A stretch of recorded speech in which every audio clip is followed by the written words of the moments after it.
സ്നേഹിച്ചു തീരാത്ത ഗന്ധർവനെ കുറിച്ച് എപ്പോഴെങ്കിലും എവിടെയെങ്കിലും വെച്ച് കേട്ടിട്ടുണ്ടോ? 57ലധികം സൃഷ്ടികൾ മലയാളികൾക്ക് നൽകി അദ്ദേഹം ഈ ലോകത്തോട് വിട പറയുമ്പോൾ 37 വയസ്സ് പോലും തികഞ്ഞിരുന്നില്ല. അദ്ദേഹത്തിന്റെ കവിതകളിൽ ഒരു വരിയെങ്കിലും മൂളാത്ത മലയാളികളുമില്ല.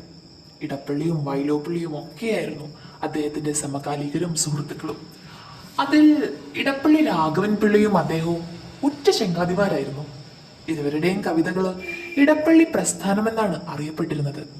അതിന്നും അങ്ങനെ തന്നെയാണ്.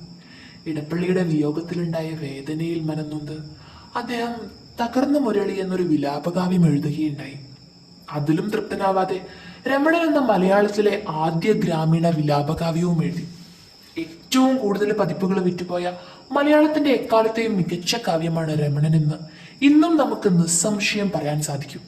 ഇതിനൊക്കെ പുറമെ കാവ്യനർത്തകി, ബാഷ്പാഞ്ജലി, മണിവീണ, അസ്ഥിയുടെ പൂക്കൾ, മൗനരാഗം, ഹേമന്ത ചന്ദ്രിക, ഉദ്യാനലക്ഷ്മി, മയൂഖമാല, സ്പന്ദിക്കുന്ന അസ്ഥിമാടം, വാഴക്കുല, കളിത്തോഴി, ശിഥിലഹൃദയം എന്നിവയും അദ്ദേഹത്തിന്റെ പ്രധാന കൃതി സംഭാവനകളാണ്.